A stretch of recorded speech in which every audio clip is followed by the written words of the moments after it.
Hello, everybody out there, and welcome to another episode of the Talk That Talk Show with me, Barry Holmes. And we are here for our 241st episode of the Talk That Talk Show. We're here on a daytime edition. And I think that, with me in my life, I had a lot of things going on. And I think that that's no different than anyone else going on what they have in their lives. But I think the thing that separates people that are successful and people that get things done are the people that stay consistent and hold themselves accountable.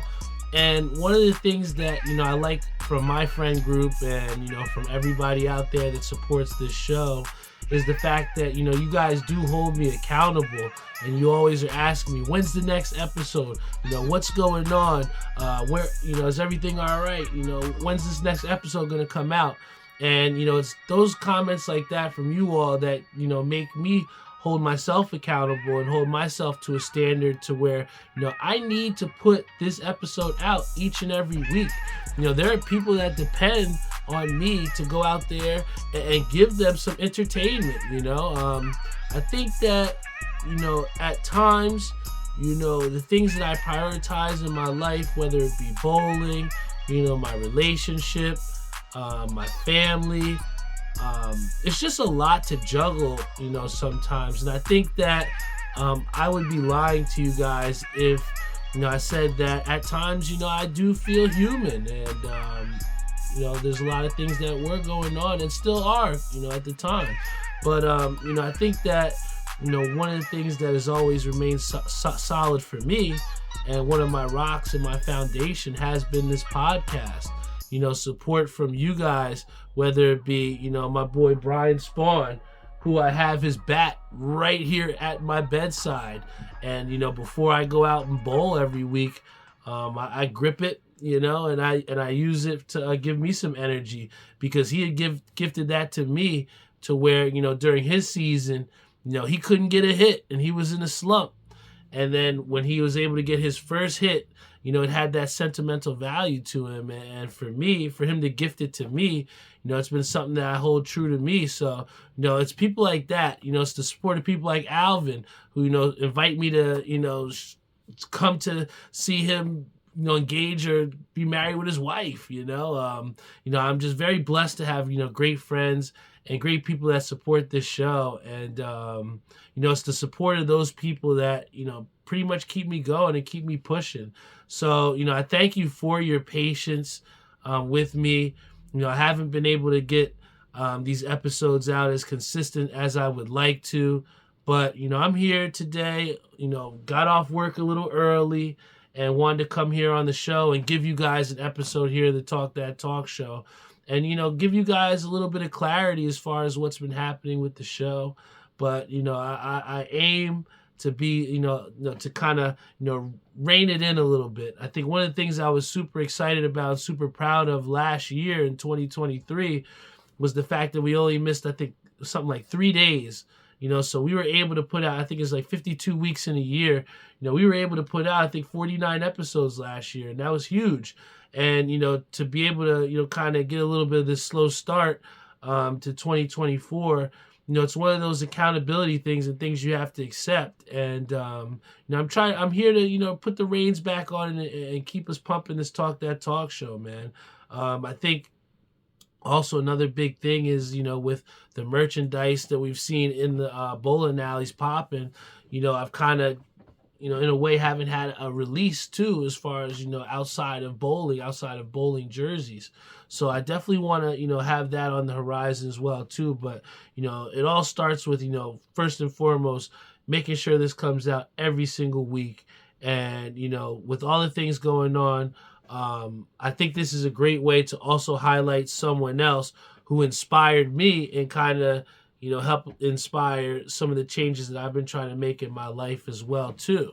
And, I want to give a big time shout out to Layla Jabbar. Layla is someone that I went to high school with. I'm sure Brian Spawn knows her as well too, but I definitely want to shout her out because she was one of the people I went to high school with. She's really big into fitness right now. And she actually posted something on Facebook that kind of I took a little bit of inspiration from, and have kind of helped me to guide a little bit of my path as far as getting back on the fitness wave. But one of the things that she posted and said that we really make time for the things that we want in life.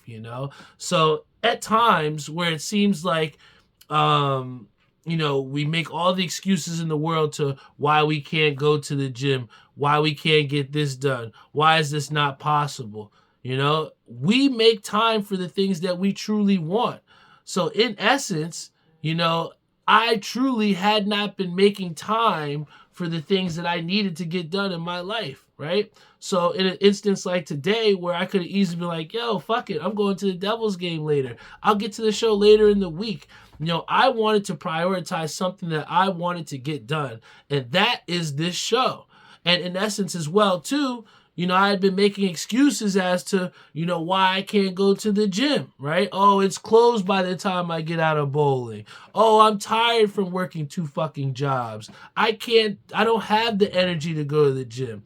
But that's not the case, because at the end of the day, if you truly want something, if you truly want to get on that pathway and be productive and accomplish the goals that you set for yourself, you have to hold yourself accountable. You have to set yourself some time to accomplish the goals that you want. So for me, I was substituting, that time that I could be spending on my personal health, on building my brand, on other things. And I think that that's okay, because that's what life's all about, is trying to navigate, our different goals and trying to prioritize the time to accomplish them.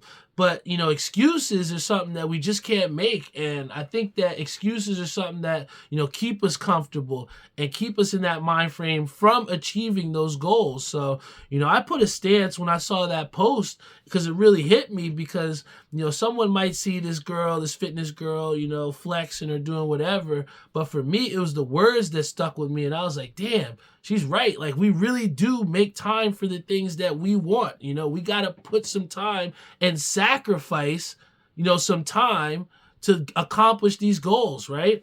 And, I just wanted to shout her out, because, like I said, that post then led to me going to the gym every day for these last couple of days. I think for this last week, me and my girlfriend were able to go, I think 6 out of the 7 days this week. And again, it's that motivation of saying, hey, I have this that I need to get done. How can I make the time to go to the gym? If I'm bowling that, 3-man set, I can still go to the gym in North Brunswick because it's right by the bowling alley. Sacrificing that time, doing the things that I need to do. One of the biggest changes that I've made is, everybody knows it, I'm Budweiser Barry. When I go to the bowling alley, I love a fucking Budweiser. You know this, man. Anybody knows this. I'm the cheapest date if you want to buy me a drink in the bowling alley. But, I've tried to make some sacrifices where, I'm drinking water. I'm bringing a flask full of agua, right? Not because I need to, but because I want to make the sacrifice towards making the change that I want to make. You know what I'm saying? Now, I want to be at Nationals in Las Vegas with my shirt off, chilling in the pool at Circa and loving the way I look. I want to be in the third game, not tired because I'm sluggish after drinking 4 fucking beers. I want to be on my mental mind frame to be able to be successful, not only in my physical mind frame, but mentally. And I think that, again, when you prioritize and you make time for the things that you want, it also gives you that clarity throughout, your whole entire life. I have somebody that I work with, big shout out to her, Chloe, has become my, work best friend. But she was somebody that, I always made the joke with her. I was like, yo, you would not be able to give me a ride home because your car is so dirty. And I was literally on her every single week. Yo, you got to clean your car. Yo, you got to clean your car. You got to get this done. And literally the craziest part was, like, when I came to work, I think it was 2 days ago, she came to me and was like, yo, Barry, guess what? I cleaned my car. And then I was like, yo, I'm so proud of you, Chloe. Like, And everything that she started doing at work was much better. She was much more of a help. She was like so much more aware, such a much better help. You know what I'm saying? And it was all like some of the things that me and Isaiah was saying to her is like, when you clean your space, when you get more control and kind of declutter the things around you, everything else in your life starts to make sense. You start to get clarity from the things that you've been lacking. So, I think for me, trying to take control of my own time back, trying to prioritize the things that I need to do to accomplish the goals that I need to do, and most importantly, making the necessary sacrifices, doing some things that you may not want to do, trying something different. If you want different results, you got to move different. Recording an episode during the day, making time for the show, not making excuses for my personal life because of the fact that I can't deliver the show. That is not enough. And I'm here to tell you guys that I'm sorry that I was making excuses why I couldn't put this show out to you guys every week, because that's bullshit. You guys are I'm better than that. And you guys are too loyal of fans for me to not go out here and give you this show every week. So, like I said, this is a replanting of me putting my feet 10 toes down. Because when I go to the alley and I see someone like Eric who goes, chill, and he's repping Talk That Talk Show, even though he may annoy people, he's proudly wearing that shit on his chest. You know what I'm saying? I got people in the alley that are begging me for a Talk That Talk Show jersey. And the thing is, that jersey, that logo doesn't mean shit if it's not for me going out there and giving you guys this episode every week. So, I'm here to tell you guys, we're 10 toes back down. I love you guys.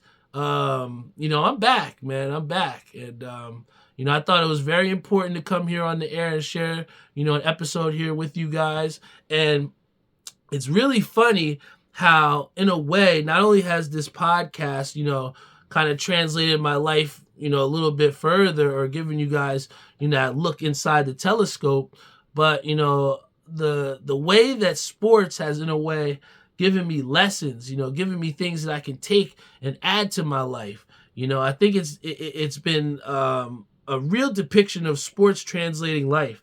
And for me, bowling has been that thing where I was a college basketball player, and a lot of the things that I needed to do and things that I learned came from on a hardwood floor. Now the hardwood floor is a little bit different in the bowling alley. And for me, this entire week, last week leading up to this point, was one of the biggest life lessons that I've learned in my entire life. And I think this came from, it all started from, Monday night, where, again, we had left the league on Tuesday night to come to a new league on Monday night and bowl with my boy Timmy Hugel, who I'm super happy to finally join forces with. I never got the chance to bowl with Tim on a team. And I feel like when you bowl with people that are better, it definitely elevates your game. And, look no further than TK, with bowling with Dustin, bowl with Mark, bowl with all these scratch guys. It's done nothing better than help his game. So, what Tim has done on the bowling alley, first ex-leaguer to shoot 300, again, he's helped my game a lot just within the last, week or so, just bowling with him, right? And, when you take that and, starting that new beginning, is really going off of the whole thing that we talk about. If you want different results, you have to move differently, right? And, I want to fast forward then to this past Monday yesterday, where I had a situation where I had something that was, giving me a little bit of trouble, figuring out a certain part of the lane. And that experience from Tim and that rapport that we had communication-wise, and for me to listen to that feedback, I was able to add something else, a tip to my game that, helped us to eventually win a game, to not get swept, So I really enjoy, bowling with Tim and my brother on Mondays now. It's a different challenge, and it's something that I've enjoyed, Then you talk about Wednesday night, last Wednesday, where we were in a battle, man. We're bowling and we're, bowling over average. Getting a big time win. First time we've gotten a win. And I think we've got back-to-back wins for the first time when it seems forever in Wednesday night. And we put ourselves back in the top 10 and in a position to make a move. So, Wednesday was a big building block for our team with Lenny, Angie, and my pops. I think the biggest lesson from Wednesday it just showed to us is that, this bowling season is a grind, man. Nothing was won in February, but, the building blocks to win in June, in May when it counts. Those building blocks start here. And I think that, the cohesion that we're building on Wednesday night, it only helps to elevate our team, man. And I'm excited to see what our team has to go on this week. I'm excited to go roll tomorrow and apply the things that was learned last week. And then I think, the biggest thing for me and one of the biggest things that I kind of laugh about too was Thursday night. We've kind of been on cloud nine. See what I did there? But we've kind of been on cloud nine because of the fact that, all season long for about 18 to 19 weeks, we have been doing whatever we wanted to at Majestic. Getting wins, getting gritty wins, doing what you need to do, and just getting it done, in a variety of ways, whether it was TK making big shots, whether it was just huge, you know what I'm saying? And I think that, from Thursday night going on, for us to be in a unfamiliar situation where we got the absolute shit kicked out of us, you know what I'm saying? We got the absolute shit kicked out of us. And it was so bad that my boy Lucky came to me and was like, yo, let's practice, bro. I'm about to, actually, the way he said it was, I'm about to do a practice session. What's up? I'm doing a practice session. And when I looked up at that scoreboard, I for damn sure did not do good enough to where was too good for a practice session. So again, like my friend Layla said, I talked about it a little bit earlier. Big shout, I think she's on live here. But like she said in her post, we make time for the things that we want, right? So if I wanted to be a better bowler, if I'm talking about if I want to get in better shape mentally and physically, if I'm making the sacrifice and not drinking at bowling, making the time for bowling and practicing after league to get better with someone who could give me advice, how could I not pass that up, right? How could I, take advantage of that? So what I did was with my brother, big shout out to my brother, we stayed after with Lucky, big shout out to Lucky, and we practiced. Because like, Layla says, when you really want something, you make time for it. You make time to accomplish those goals, right? So what we did with that practice session with him, working on my release and trying to get the ball out of my hands, it was almost like I got the cheat code like on GTA when you get max ammo or something. It was almost like someone turned the light on for me. And literally everything that I translated from getting my fucking ass kicked on Thursday night to then being humbled by the very person who kicked our ass to give me tips and listen and humble myself and say, I need to listen and work on something different. That lesson was everything for me, And to then go out there unholy at a tournament where you have to bowl 5 games in a set. You need to have not only the mental toughness, but the physical endurance to go throw a 15 to 16 pound bowling ball every time and strike. When I tell you the amount of pressure that comes from tournament bowling as opposed to league bowling, it is a completely different beast, man. And some people are not built for tournament bowling. But at the end of the day, what I learned over Unholy, going down to Delaware where I don't bowl, I don't go and bowl there. We bowl there just for one tournament twice a year. So literally, you got to go out there and show what you've learned over this whole year. And to be able to go out there in 3 sets, 15 games, and average over 1,000 in each set, score over 1,100 pins in 5 games in 1 set. And that was huge for me. I always in years past at Unholy tournaments, I have 1 set where I just stink it out, where I just don't have the mental toughness to finish it out. And this year, I kind of put things together to put a great set out in each chance, And I have to thank Lucky for that. I got to thank my brother for, staying after and practicing with me. I got to thank TK for constantly being on me, sending me bowling videos, telling me you got to get them practice reps in. Got to get it on my pops. Big shout out to my pops. Big shout out to Tori, who's constantly, impressing people and doing great things with her bowling game, and in turn inspiring us all to get better. So I think after having the culmination of everything that went well that weekend, to then have a situation where, I have, my boy TK who bowls his best set. I'm bowling really great sets after this practice session where Lucky kicked my ass and then comes out here and practices with me, and I go out there and apply it to put out one of my best unholy performances ever. To then have it deflated to where, you have a situation where, TK, unfortunately, was bowling a little bit too good for some people's eyes, to where they pull out a fucking rule that makes no sense to me in the fifth game of a set where we could have placed 10th, to where they disqualify his scores and really disqualify our team for our last set. And unfortunately, in life, as a leader, you have to at times take responsibility for things that, may not make sense. And, for me, for someone who was like, if we're going to apply these rules and we're going to say that you have to be, if you're 20 pins over your average in a certain league, you need to report this. These are things that, in my opinion, need to be stated. The UBA is so quick to send us fucking emails about how we need to send this money on time. They're so quick to collect our $75. They're so quick to do everything possible to get our money and do whatever weird shit they do with it just for us to bowl in this tournament.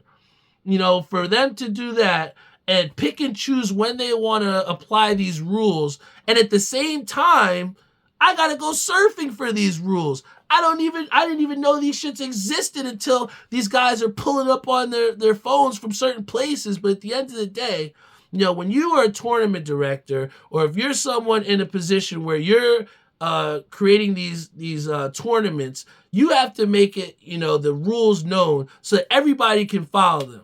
TK, if he would have known that he needed to report a certain average, he would have done so. If I would have known that I needed to do so, and maybe that's on me. Maybe that's where, as a leader, I need to take accountability. If I'm putting out a tournament slot, that I need to make sure that I have all bases covered. And I can't assume that the whole federation or the association that is hosting this tournament will do right and make sure that our entry is good. And I just think it's bullshit, because what the fuck are we paying $75 for, or for an entry, if I have to do more work than the actual tournament directors to make sure that my entry is legal? And at the same time, these rules aren't followed from the first game, from game one. TK bowled an entire day, 2 days, before anybody said anything. But just so for a fact, when he gets 8 in a row, 7 in a row, some bullshit happens where somebody wants to get jealous and, start calling out some rules that you have to dust the fucking dust off, blow the dust off. This shit is bullshit. But at the end of the day, I'm choosing to take the high road here and say that, hey, it's my fuck up. It's on me. As a leader, as somebody who is a captain of a UBA franchise, I need to make sure that I understand the rules properly. But at the same time, and in the same breath, if I can take accountability, I would like the UBA to understand that they need to also make sure that these rules are put out in place. They're sending these memos out to league presidents, people like that, so that we can be on top of things. And I'll say this. In having this rule happen and being DQ'd and having our, scores disqualified, there has been a ripple effect to where our own team is checking and making sure averages. And I'm sure other UBA franchises are doing as well, too. So I hate for us to be the sacrificial lamb for things to, get happen and for people to become aware of the rules. But whether you're in bowling, whether you're in any type of situation competitively, my only advice to anyone out there is whatever you're doing, just make sure you don't skip over the rules, all right? Don't take that shit for granted, because literally it cost us money. Had TK reported, or had I been responsible enough to say, hey, TK, I think you're averaging higher in this 1 point. Maybe you need to report this. Maybe if I was more aware of the rules, we would have been in a top 10 cash spot at Unholy. But because of the fact that, we took advantage, but the fact we took for granted, the fact that we didn't know. Not knowing is just not good enough of an answer. And I think that that's what we learned over this weekend. And unfortunately, it came to an expense of us, but we will be better after this. My family will be better. We're not hurting for $75. I promise you that. I got money in my pocket. I'm very fine. It's okay. Don't worry. You keep that chump change, UBA. Keep that chump change. I don't need that shit. But at the end of the day, I just hope that things do, change as far as awareness-wise for anybody participating in these events. Because what happens is it's only going to dissuade people, especially a guy in TK who it was his first time. It's only going to dissuade people from, participating further in these events. And it does not deter from the great time that we had, the great scores that we put out there, the confidence boost that we got to finish out this season.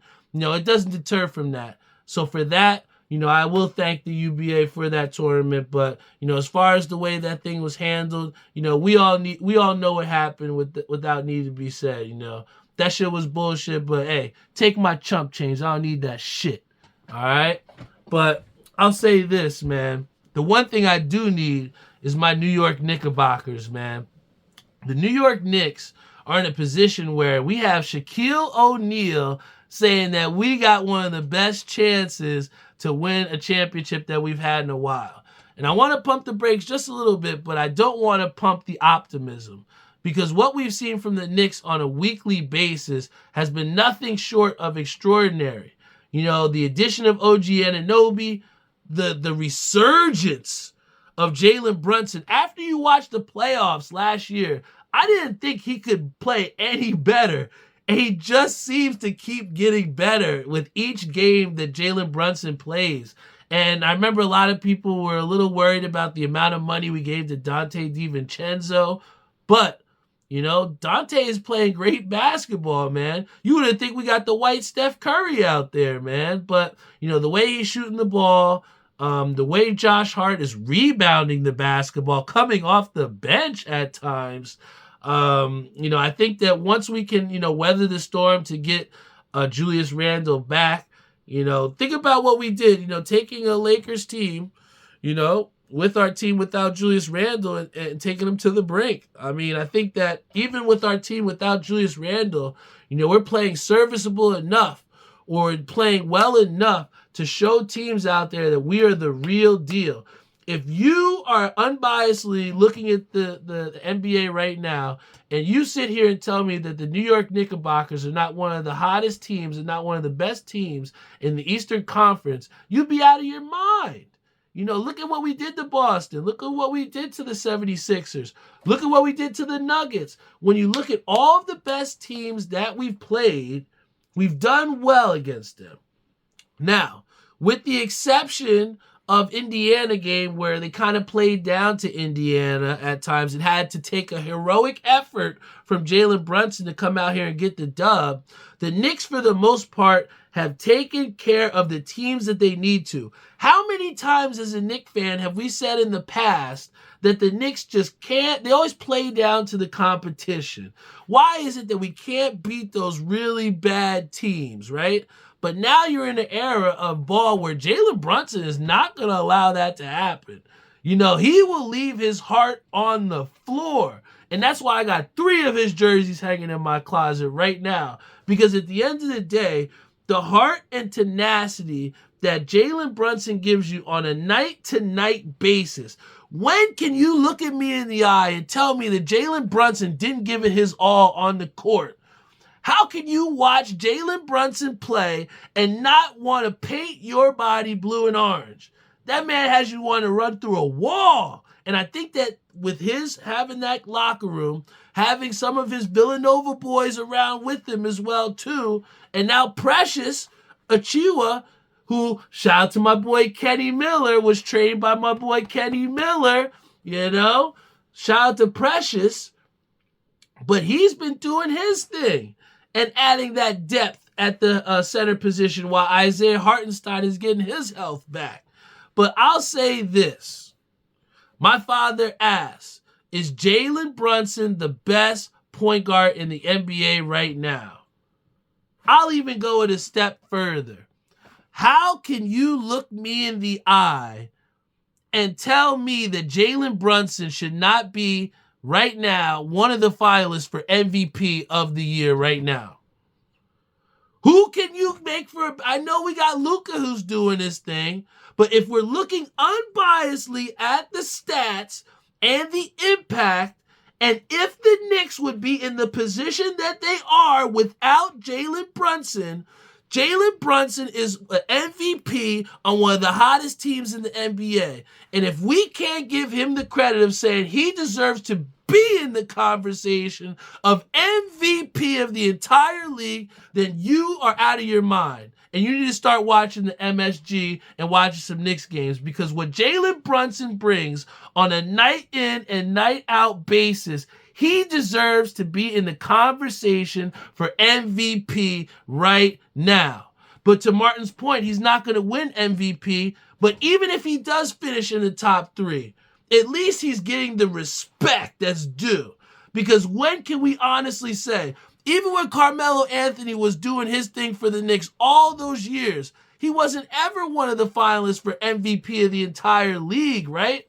Why is it that Knicks players don't get that huge notoriety that some of these other guys do? Russell Westbrook was an MVP before Carmelo Anthony ever was, right? And that's what's crazy about it. Can Jalen Brunson be one of our first Knicks MVPs that I can even remember, I think Jalen Brunson has the opportunity to, if he continues to drop 40-point after 40-point game, and if he continues to have the Knicks beating these top caliber teams, then you got to give him the credit. And to Ish's point, the Knicks don't win enough. And hopefully, just hopefully, with the Knicks making it to the semifinal round last year, hopefully that will then give us in that winning mentality, because all Jalen Brunson has done his whole career, whether it comes from the high school, collegiate level, national champion, he has done. When Luka was out for Dallas, he was doing his thing. So Jalen Brunson is more than capable of doing so. And I'll say this, and this is the last bit that I'm going to say about the Knicks before, I hop off the air, because I have to make time for the things that I want in life, and I have to hit the gym to do my cardio, right? But, before I hop off the air, I'm going to answer one question here. And K-Sam asks, do they need to make any moves before the trade deadline?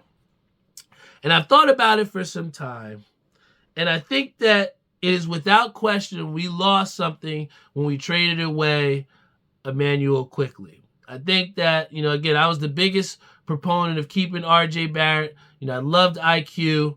There's a lot of Knicks fans out here that are still in tears, still in shambles. But I think the big thing is that what we gained from OG, although not the sexy pick, it's something that added the depth that our team needed. But now it's time to fill that void. And I think that the void comes in when Jalen Brunson comes off the floor, and then we're kind of become stagnant on offense, right? And, some will say that, Josh Hart does a serviceable job. Some will even say we haven't given Malachi Flynn enough of an opportunity. But what I'll say is this.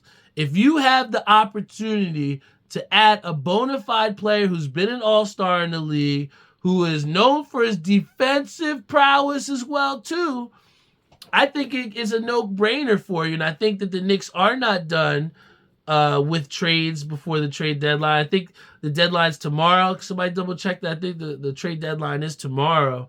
But, I say this. If I were the New York Knicks, one of the trades that I've seen out there, from our little insiders, if you want to say, Thursday. Thank you, Carl. Thursday is the trade deadline. I would be interested to see where DeJounte Murray goes. I don't think DeJounte Murray remains in a Hawks uniform, and I think he would be a perfect addition for the Knicks because not only would he be able to play defense, but time and time again, he's able to get and create his own shot. Maybe he comes off the bench to start, but I could totally see the Knicks doing a combo guard situation where, maybe DiVincenzo slides up to the 3 spot because he can play the 2 or the 3 based off of his strength and physical nature. And maybe you have DeJounte Murray running the 2 and Jalen Brunson with the 1. I mean, I think that backcourt, if you could potentially put Jalen Brunson and DeJounte Murray in the backcourt, and now you can kind of bring back either Dante DiVincenzo to add bench depth, or you could kind of, slide Josh Hart into that, role off the bench and to slide into that 2 guard. I think that it kind of gives the Knicks a little bit more versatility as far as defensive matchups and what they can do rotation-wise. And you don't really have to give up much because the Knicks have draft capital. And I think they have something like 4 or 5 different first-round picks stockpiled. It's one thing. It's almost like, the guy that has all these sneakers in his closet but doesn't want to use them, right? That doesn't wear them. He just wants to look at them. That's how I feel like the Knicks have with these draft picks. At some point, you have to utilize this draft capital to make something happen. And I think that, like my father says, Ken Murray playing the hot lights at MSG, I'll say this. If anybody can handle being coached by Greg fucking Popovich, I think that DeJounte Murray can handle the bright nights of MSG because one thing's for sure, if you've come up from Greg Popovich, that's almost like your foundation. That's your root. You know what I'm saying?